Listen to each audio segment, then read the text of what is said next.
Bonjour, voici donc mon topo sacoche numéro 2. Après celui réalisé dans le Jura l'année dernière, je vous représente mon matériel suite à ma rando en Bretagne. Alors j'ai utilisé différentes sacoches, celles que vous voyez là, que je vais détailler dans quelques instants, mais aussi celles-ci qui sont en début de rando sur le vélo de ma femme, mais qui vont venir sur mon vélo au fur et à mesure du parcours. Je commence donc ma présentation par ce sac de selle Topic Backload, le modèle que j'ai acheté étant le modèle intermédiaire dans leur gamme, et il contient environ 6 litres. Alors le sac de selle Topic, bilan positif, première utilisation, installation simple, efficace, ça bouge beaucoup moins que je ne pensais, même quand on se met en danseuse, si c'est bien serré ça bouge pas. J'ai bien aimé l'utilisation de ces clips là qui permettent de redresser le sac de selle derrière la selle, donc il fait office quasiment de garde-boue. Petit bémol, il faut faire attention, ces fixations là passent sous le rail de selle et il faut que votre selle ne descende pas trop bas sur les côtés pour pouvoir passer les clips et les récupérer. J'ai un peu de mal sur la selle de ma femme, mais voilà, c'est le seul bémol. Le petit truc pratique, c'est les petits cordons là élastiques, génial, on fixe, vous avez vu sur les photos des kawaii, le double toit de la tente qui est tout mouillé, enfin bon, voilà, ça c'est le petit côté pratique. Je n'ai pas utilisé ces fentes là, je pense que la prochaine fois je vais essayer vraiment d'aller au bout de mon idée, de ne pas prendre le sac de tente, mais de répartir les éléments de la tente dans différents petits recoins, et du coup je pense qu'ils mettent les piquets là dans un sac plastique, ça sera tenu par les sangles, ça ne devrait pas bouger. Deux petits bémols. Alors ouais, dans les points positifs aussi, c'est toutes les petites grandes fixations là, on a mis une lumière, donc en fonction de comment on roule la tente, on peut donc ajuster son éclairage. Donc deux bémols. Premier bémol, je ne sais pas si vous voyez la partie grise là, gris clair, c'est une poche, il y a un scratch. Je ne sais pas si je vais arriver à vous le montrer comme ça. Il y a un scratch ici. Voilà. Et on rentre. Je peux pas. Et on rentre dans la poche par là. Bon, je trouve ça inutile. Je trouve ça inutile. Et puis je trouve ça gênant parce que quand on enfonce quelque chose dans le sac, ça a tendance à s'accrocher dedans. Donc ça, pas forcément très utile. Deuxième chose, c'est que c'est pas étanche tel quel. Donc je l'ai utilisé sans le sac de compression qui fournit avec. Pourquoi? Parce que j'ai logé ma tente et que j'allais pas utiliser ce sac là, parce que la tente rentre pas là-dedans.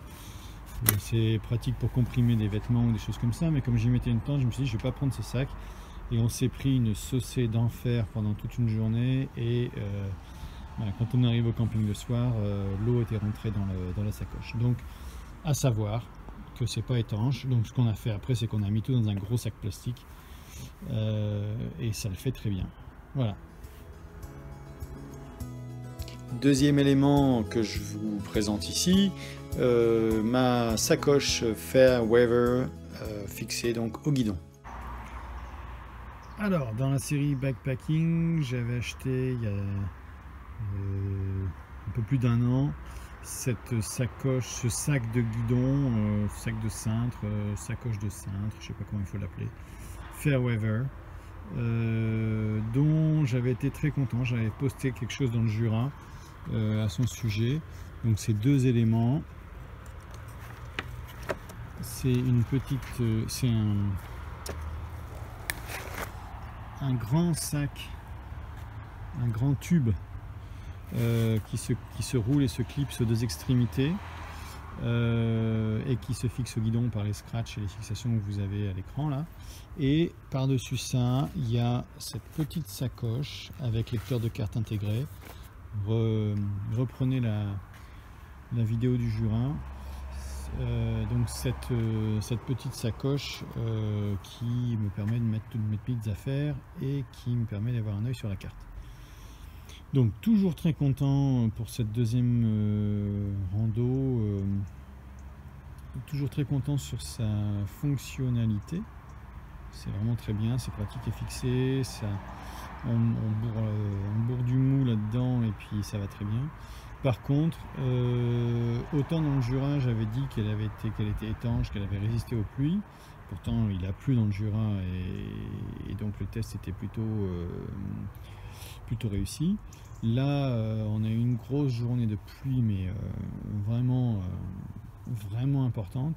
Et ça a pris l'eau. Les deux éléments ont pris l'eau.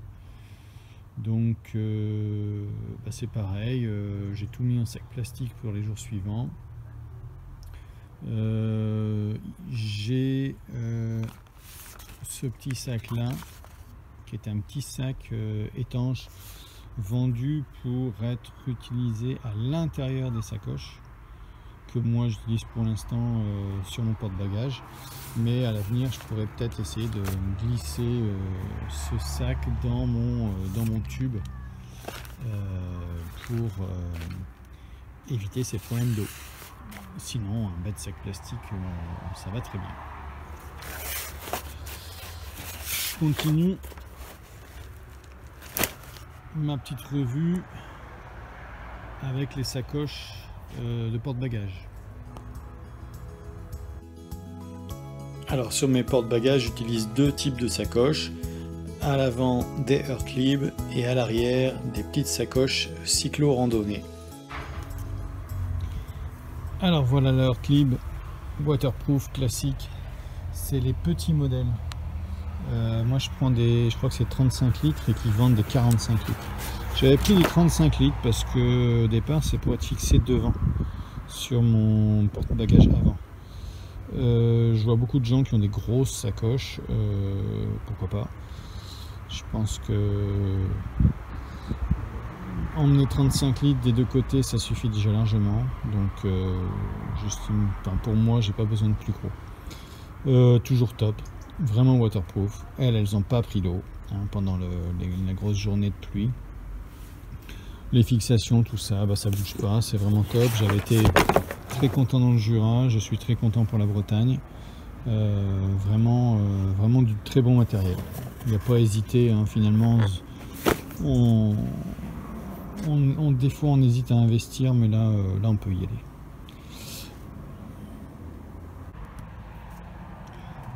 Un petit point sur mes sacoches cyclo-randonnée. Cyclo-randonnée, c'est un petit site internet dont je vous ai déjà parlé plusieurs fois, parce que j'achète du matériel chez lui. Malheureusement, il ne les vend plus, ces sacoches-là. Je dis malheureusement parce que elles ont finalement un très bon rapport qualité-prix. Alors, pourquoi j'ai acheté ça au départ? Parce que je ne savais pas si la rando allait me plaire, si la rando à vélo allait me plaire. Je ne savais pas si j'allais en faire régulièrement et je ne voulais pas investir dans des Earthlib.